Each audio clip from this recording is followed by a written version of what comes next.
வணக்கம். தமிழாளி தொலைக்காட்சி செய்திகள் வாசிப்பவர் கமலா ஜெகதீஸ்வரன். முதலில் தலைப்புச் செய்திகள். இலங்கையில் வரி விலையில் சிக்காமல் தப்பிக்கும் மக்கள், அரசு விடுத்துள்ள எச்சரிக்கை. சற்று முன் பலத்த பாதுகாப்புடன் நீதிமன்றத்துக்கு அழைத்து வரப்பட்ட சுகீஸ்வர பண்டாரா. புத்தளத்தில் அடர்ந்த காட்டில் தவறான முடிவெடுத்து உயிர் மாய்த்த இளைஞன். வடக்கு தொழிலாளர்களின் பிரச்சினைகளுக்கு நிலையான தீர்வுகளை வழங்க நடவடிக்கை. பாகிஸ்தானில் சோகம், கூரை இடிந்து விழுந்ததில் 14 சிறுவர்கள் உயிரிழப்பு. டெங்கு நோயிலிருந்து திருகோணமலையை பாதுகாக்க ஒருங்கிணைந்த நடவடிக்கை. அரச ஊழியர்களுக்கு ஏற்பட்டுள்ள துயர நிலை. இந்திய போதகர் மீது இலங்கை பெண் பரபரப்பான முறைப்பாடு. குடியுரிமை சான்றிதழ்களை ஒப்படைக்க கோரிய விவகாரம். 67 பேரின் கனடிய குடியுரிமை இடைநிறுத்தம். கட்நாயக்கா விமான நிலையத்தில் 4 சீன பிரஜைகள் கைது. இனி தொடர்கிறது விரிவான செய்திகள். இலங்கையில் சுமார் 40% மக்கள் இன்னும் வரி வலையில் சிக்கவில்லை என்று உள்நாட்டு இறைவரி திணைக்களம் தெரிவித்துள்ளது. இதன் காரணமாக நாடு எவ்வளவு பணத்தை இழக்கும் என்பது குறித்து எந்த மதிப்பீடும் இல்லை என அதன் ஊடக பேச்சாளர் நந்த குமாரஸ் கூறியுள்ளார். உள்நாட்டு வருவாய் திணைக்களம் ஏற்பாடு செய்திருந்த ஊடக சந்திப்பில் பங்கேற்ற போது அவர் இந்த கருத்துக்களை தெரிவித்தார். இதற்கிடையில் நாட்டு மக்களுக்கு வரி குறித்து விழிப்புணர்வு ஏற்படுத்தும் வரி வாரம் 6ஆம் தேதி தொடங்கும் என அறிவிக்கப்பட்டுள்ளது. இதேவேளை இலங்கையில் இதுவரை 12 மில்லியனுக்கும் அதிகமான மக்கள் வரி செலுத்துவோர் அடையாளம் எண்களை பெற்றுள்ளனர். மேலும் சுமார் 5 மில்லியன் மக்கள் தங்களது வரி செலுத்துவோர் அடையாள எண்களை பெற்றுக்கொள்வதற்காக காத்திருப்பதாக தெரிவிக்கப்படுகிறது. முன்னாள் ஜனாதிபதி கோட்டபாய ராஜபக்ஷவின் முன்னாள் செயலாளர் சுகீஸ்வர பண்டாரா கோட்டை நீதிவான் நீதிமன்றத்துக்கு அழைத்து வரப்பட்டுள்ளார். இன்று காலை சுகீஸ்வர பண்டாரா சிறை அதிகாரிகளினால் சிறை பேருந்தில் நீதிமன்றத்துக்கு அழைத்து வரப்பட்டுள்ளார். 2 அரச நிறுவனங்களிடம் இருந்து சம்பளம் பெற்ற விவகாரம் தொடர்பில் மேற்கொள்ளப்பட்ட விசாரணைகளின் அடிப்படையில் அவர் கடந்த 18ஆம் தேதி மத்திய குற்ற புலனாய்வு பிரிவினரால் கைது செய்யப்பட்டார். இதனை அடுத்து கோட்டை நீதிவான் நீதிமன்றில் முன்னிலைப்படுத்திய போது இன்று வரை விளக்கமறியலில் வைக்க உத்தரவிட்டமை குறிப்பிடத்தக்கது. புத்தளம் பலாலி வன்னிதீவு பகுதியில் ஆள் நடமாட்டமே இல்லாத அடர்ந்த காட்டு பகுதியில் உள்ள மரமொன்றில் இளைஞர் ஒருவர் தூக்கில் தொங்கிய நிலையில் சடலமாக மீட்கப்பட்டுள்ளார். உயிரிழந்தவர் பலாலி வன்னித்தீவு சுருவம் மாவட்ட பகுதியைச் சேர்ந்த 24 வயதுடைய செனத் தில்ஹரா என்ற இளைஞன் என அடையாளம் காணப்பட்டுள்ளார். உயிரிழந்த இளைஞருக்கு அண்மைய நாட்களாக காதல் விவகாரம் ஒன்று இருந்ததாகவும் அது தொடர்பில் ஏற்பட்ட மன உளைச்சலால் சில நாட்களுக்கு முன்னர் அவர் தனது கைகளை தானே அறுத்து கொண்டு தற்கொலைக்கு முயன்றதாகவும் உறவினர்கள் தெரிவித்துள்ளனர். இதனால் இந்த காதல் விவகாரமே அவரை இந்த விபரீத முடிவை நோக்கி தள்ளியிருக்குமோ என்ற பலத்த சந்தேகம் எழுந்துள்ளது. இருப்பினும் இது உயிர் மாய்ப்பா அல்லது இதன் பின்னணியில் வேறு ஏதேனும் மர்மங்கள் ஒளிந்திருக்கின்றதா என்ற கேள்விக்கான பதில் கிடைக்கவில்லை. போலீசாரின் விரிவான மற்றும் உடற்கூற்று பரிசோதனை அறிக்கையின் பின்னரே முழுமையான வெளிச்சத்துக்கு வரும் என எதிர்பார்க்கப்படுகிறது. சம்பவம் தொடர்பில் புத்தளம் போலீசார் மேலதிக விசாரணைகளை முன்னெடுத்துள்ளனர்.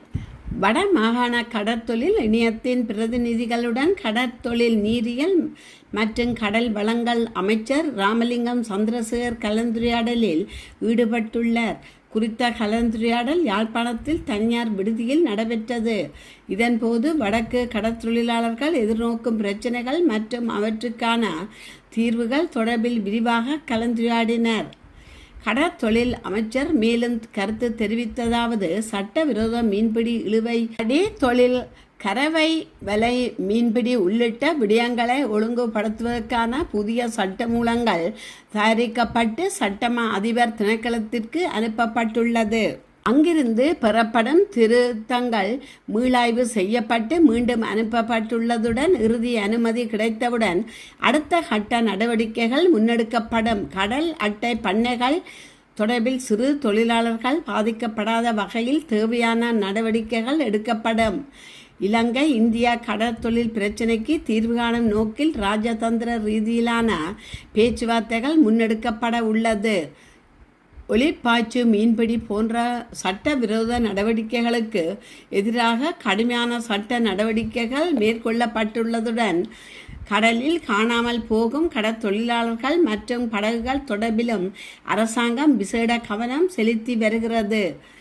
அவசர கால கடல் மீட்பு நடவடிக்கைகளை மேலும் வலுப்படுத்துவது நோக்கில் ஜப்பான் அரசாங்கத்தின் நிதி உதவியுடன் அதிநவீன வசதிகளை கொண்ட 2 மீட்பு ரெஸ்கியூ படகு இவ்வருடத்துக்குள் நாட்டிற்குள் கொண்டு வரப்பட உள்ளது. இந்த நடவடிக்கையின் மூலம் கடலில் அவசர நிலைக்கு விரைவாக பதிலளித்து கடற்தொழிலாளர்களின் உயிர் பாதுகாப்பை உறுதிப்படுத்துவதில் குறிப்பிடத்தக்க முன்னேற்றம் ஏற்படும். கிழக்கு பாகிஸ்தானின் லாகூர் நகரில் உள்ள ஒரு பயிற்சி மையத்தின் கூரை இடிந்து விழுந்ததில் குறைந்தது 14 சிறுவர்கள் உயிரிழந்துள்ளதாக அதிகாரிகள் தெரிவித்துள்ளனர். ஒரு ஆசிரியர் மற்றும் மேலும் 8 சிறுவர்கள் காயமடைந்து மருத்துவமனையில் சிகிச்சை பெற்று வருவதாக தெரிவிக்கப்பட்டுள்ளது. இந்நிலையில் அந்த மையத்தின் உரிமையாளரும் மற்றொரு நபரும் கைது செய்யப்பட்டுள்ளதாக போலீஸ் தெரிவித்துள்ளது. உயிரிழந்த சிறுவர்களின் வயது சுமார் 4 முதல் 12 வரை இருந்ததாக மருத்துவ வட்டாரங்கள் தெரிவித்துள்ளன. இடிபாடுகளுக்கு அடியில் மேலும் சிறுவர்கள் சிக்கியிருக்க கூடும் என்ற தகவல்கள் கிடைத்ததை அடுத்து மீட்பு குழுவினர் இடிபாடுகளுக்குள் தேடி வருவதாக மூத்த போலீஸ் அதிகாரி ஃபைசல் கம்ரான் கூறியுள்ளதாக வெளிநாட்டு ஊடகங்கள் செய்தி வெளியிட்டுள்ளன. அந்த மையம் ஒரு பழமையான கட்டிடத்தில் அமைந்திருப்பதாகவும் கட்டுமானத்தின் தரம் குறைவாக இருந்ததன் காரணமாகவே கட்டி முடிக்கப்படாத 2வது மாடி கூரை இடிந்து விழுந்ததாகவும் கூறப்பட்டுள்ளது. பிரதி அமைச்சர் மற்றும் திருவோணமலை மாவட்ட ஒருங்கிணைப்பு குழு தலைவர் அருண் ஹேமச்சந்திரா தலைமையில் இன்று திருவோணமலை மாவட்டத்தில் செயலகத்தில் டெங்கு பணிக்கூட்டம் நடைபெற்றது. டெங்கு வைரஸ் வகைகள் மாறிவரும் நிலையில் நோய் எதிர்ப்பு சக்தி தொடர்பான மாற்றங்கள் மற்றும் திருவோணமலை மாவட்டத்தில் அடிஸ் எஜிப்ட் நோய் பரப்பி அதிகரித்திருக்கும் நிலை ஆகியவற்றை கவனத்தில் கொண்டு மாவட்ட மட்ட ஒருங்கிணைந்த நடவடிக்கைகளை மேலும் வலுப்படுத்துவது தொடர்பாக இக்கூட்டத்தில் கலந்துரையாடப்பட்டது. டெங்கு கட்டுப்பாடு என்பது சுகாதாரத்துறையின் பொறுப்பு மட்டுமல்ல, அனைத்து நிறுவனங்களின் உள்ளூராட்சி மன்றங்களின் மற்றும் ஒவ்வொரு சமூகத்தின் செயற்பாட்டு பங்களிப்பும் அவசியமானதாகும். காலத்துக்கு ஏற்ப நடவடிக்கைகள், பொதுமக்களின் விழிப்புணர்வு, தொடர்ச்சியான சுத்தம், முறையான கழிவு முகாமைத்துவம், கொசு பெருகும் இடங்களை அகற்றுதல் மற்றும் அனைத்து மட்டங்களிலும் வலுவான ஒருங்கிணைப்பு மூலம் இந்த அபாயத்தை குறைக்க முடியும். இது கூட்டம் மாவட்ட செயலாளர், மேலதிக மாவட்ட செயலாளர்கள் மற்றும் சுகாதாரத்துறை, உள்ளூராட்சி மன்றங்கள், பொது நிர்வாக அதிகாரிகள், பாதுகாப்பு படையினர், போலீசார் உள்ளிட்ட அனைத்து தொடர்புடைய அரசு துறைகளின் பங்கேற்புடன் நேரடி மற்றும் இணைய வழி இணைந்த முறையில் நடைபெற்றது. 20 கிலோகிராம் அரிசியை தவணை முறையில் வாங்கும் அளவுக்கு துயர நிலையில் இருக்கின்றனர் என்று முன்னாள் அமைச்சர் விமல் வீரவன்சா தெரிவித்துள்ளார். நிகழ்வொன்றில் கலந்து கொண்டு கருத்து தெரிவிக்கும் போதே அவர் மேற்கண்டவாறு குறிப்பிட்டுள்ளார். தொடர்ந்து தெரிவிக்கையில், இந்நாட்டின் அரசாங்க ஊழியர்கள் கடந்த தேர்தலில் அஞ்சல் மூலம் வாக்களிப்பு நிலையங்களில் நீண்ட வரிசையில் நின்று இந்த அரசாங்கத்துக்கு வாக்களித்தார்கள்.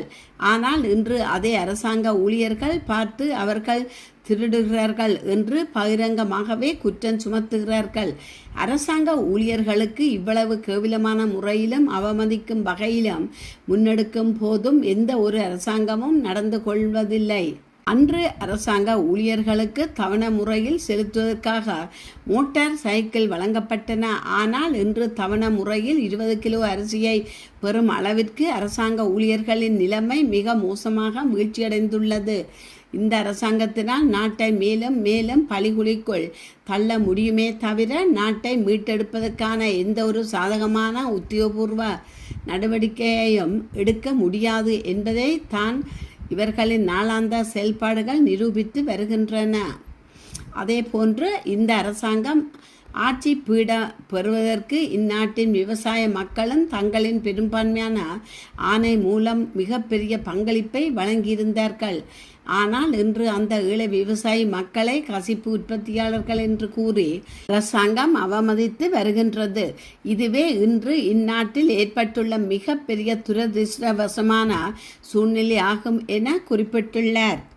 மதிஷா என்ற இலங்கை தமிழ் பெண் இந்தியா வேலூர் உள்ள பெண்டிகோஸ் மிஷன் சர்ச்சில் போதகர் பி துரை மீது பாலியல் துர்நடத்தை தொடர்பான முறைப்பாடு ஒன்றை அறிவித்துள்ளார். 2020 ஆண்டு வேலூர் கோணம் மாவட்டம் தேவாலயத்தில் போதகர் பி துரை தன்னை பாலியல் ரீதியாக துன்புறுத்தியதாக மனிஷா குற்றம் சாட்டியுள்ளார். இது குறித்து அவரிடம் ஆதரவு கேட்டபோது அவர் பேசிய தவறான உரையாடல்களை மதுஷா பதிவு செய்துள்ளதாகவும் குறிப்பிட்டுள்ளனர். தன் மீது போலியான வழக்குகள் பதிவு செய்யப்பட்டுள்ளதாகவும் தான் விடுதலை புலிகள் அமைப்பை சேர்ந்தவர் என முத்திரை குத்தப்பட்டு சிறையில் அடைக்கப்பட்டதாகவும் அவர் குற்றம் சாட்டியுள்ளார். தான் ஒரு அகதி அல்ல, ஒரு இந்தியரை திருமணம் செய்துள்ளதாக தெளிவுபடுத்தியுள்ளார். இந்த வழக்குகளால் தன் மன உளைச்சலுக்கு உள்ளதாகவும் போலீசாரின் மிரட்டல்களால் தனக்கு கருச்சிதைவு ஏற்பட்டுள்ளதாகவும் உருக்கமாக குறிப்பிட்டுள்ளார். மேலும் தனக்கு நீதி கிடைக்க வேண்டும் என அவர் கோரிக்கை விடுத்துள்ளார். கனடாவில் வம்சாவளி அடிப்படையிலான கனடிய குடியுரிமை சட்ட மசோதா நிறைவேற்றப்பட்டதை தொடர்ந்து ஆயிரக்கணக்கானோருக்கு குடியுரிமை சான்றிதழ்கள் வழங்கப்பட்டன. இந்நிலையில் தாங்கள் குடியுரிமை சான்றிதழ்களை ஒப்படைக்க கோரி அவர்களில் பலருக்கு கனடிய புலம்பெயர்தல் அகதிகள் மற்றும் குடியுரிமை அமைப்பு கடிதம் அனுப்பியதால் பெரும் பரபரப்பு உருவானது. டிசம்பர் மாதம் 15 பில் C3 என அழைக்கப்படும் வம்சாவளி அடிப்படையிலான கனடிய குடியுரிமை சட்ட மசோதா நிறைவேற்றப்பட்டதை தொடர்ந்து ஏராளமானோர் கனடாவில் குடியுரிமை கோரி விண்ணப்பித்திருந்தார்கள். அவர்களில் ஆயிரக்கணக்கானோருக்கு குடியுரிமை சான்றிதழ்களும் வழங்கப்பட்டன. இந்நிலையில் அப்படி கனடிய குடியுரிமை சான்றிதழ் பெற்ற பலருக்கு சமீபத்தில் கனடிய புலம்பெயர்தல் அகதிகள் மற்றும் குடியுரிமை அமைப்பிடமிருந்து கடிதம் ஒன்று அனுப்பப்பட்டது. அந்த கடிதம் அனுப்பப்பட்டவர்களுடைய ஆவணங்களை மீளாய்வு செய்ய வேண்டியுள்ளதாகவும் ஆகவே அவர்கள் தங்களுக்கு வழங்கப்பட்ட குடியுரிமை சான்றிதழ்களை திருப்பி கொடுக்குமாறும் அவர்கள் கேட்டு கொள்ளப்பட்டுள்ளார்கள். இந்த விடயம் குடியுரிமை சான்றிதழ் பெற்றவர்களை ஏமாற்றமடைய செய்தது.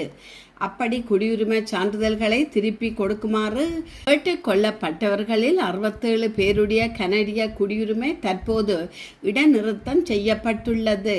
அதாவது தாங்கள் கனடிய வம்சாவளியினர் என்பதை உறுதி செய்வதற்காக அவர்கள் அளித்த ஆவணங்கள் போதுமானவை அல்ல என்பதால் அவர்களுடைய கனடிய குடியுரிமை இடைநிறுத்தம் செய்யப்பட்டுள்ளது. அப்படியானால் அவர்களுடைய ஆவணங்கள் முன்பு ஏன் ஏற்றுக்கொள்ளப்பட்டன என்ற கேள்வி எழுகிறது. விடயம் என்னவென்றால், எந்த ஆவணங்களும் ஏற்றுக்கொள்வது என்பது குறித்து சம்பந்தப்பட்ட அதிகாரிகளுக்கும் தெரியவில்லை. மக்கள் தரப்பில் தாங்கள் கனடிய வம்சாவளியினர் என்பதை உறுதி செய்வதற்காக அவர்கள் அளித்த ஆவணங்கள் போதுமானவை அல்ல. அதிகாரிகள் தரப்பில் எந்த ஆவணங்களை ஏற்றுக்கொள்வது என்பது குறித்து அவர்களுக்கு சரியான வழிகாட்டு நெறிமுறைகள் வழங்கப்படவில்லை. ஆக மொத்தத்தில் 67 பேருடைய கனடிய குடியுரிமை தற்போது இடைநிறுத்தம் செய்யப்பட்டுள்ளது. அது தொடர்பில் மேலதிக மீளாய்வு மேற்கொள்ளப்பட்டு வருகிறது. கட்நாயக்கா விமான நிலையத்தில் 4 சீன பிரஜைகள் கைது செய்யப்பட்டுள்ளனர். 10.8 மில்லியன் ரூபாய் பெறுமதியான வெளிநாட்டு தயாரிப்பு சிகரெட்டுகளை சட்டவிரோதமாக நாட்டுக்குள் கொண்டு வர முயற்சித்தவர்களே இவ்வாறு கைது செய்யப்பட்டுள்ளனர். குறித்த நால்வரும் கட்நாயக்கா விமான நிலையத்தின் வருகை முனையத்தின் ஊடாக இந்த சிகரெட் தொகையை வெளியே கொண்டு செல்ல முயன்றுள்ளனர். இதன்போது விமான நிலைய சுங்க அதிகாரிகள் மற்றும் சுங்க போதைப்பொருள் தடுப்பு பிரிவினரால் இன்று அதிகாலை அவர்கள் கைது செய்யப்பட்டுள்ளனர். கைது செய்யப்பட்டவர்கள் 35 வயதுடைய 4 சீன வர்த்தகர்கள் என தெரிய வந்துள்ளது. அவர்கள் இன்று அதிகாலை 12:30 மணியளவில் தாய்லாந்தில் பாங்காக்கில் நகரத்திலிருந்து தாய் ஏர்லைன்ஸ் விமான சேவைக்கு சொந்தமான விமானம் மூலம் கட்நாயக்கா விமான நிலையத்தை வந்தடைந்தனர். அவர்கள் கொண்டு வந்த 6 பயண பொதிகளுக்குள் மறைத்து வைக்கப்பட்டிருந்த சீனாவில் தயாரிக்கப்பட்ட 72,000 சிகரெட்டுகள் அடங்கிய 360 சிகரெட் பெட்டிகள் கைப்பற்றப்பட்டுள்ளன. கட்நாயக்கா விமான நிலைய சுங்க அதிகாரிகள் இவர்களை தொடர்ந்து தடுத்து வைத்து மேலதிக விசாரணைகளை மேற்கொண்டு வருகின்றனர். இத்துடன் செய்திகள் நிறைவு பெறுகின்றன. மீண்டும் மற்றொரு செய்தியூடாக உங்களை சந்திக்கும் வரை வணக்கம் கூறி விடைபெறுபவர் கமலா ஜெகதீஸ்வரன். நன்றி.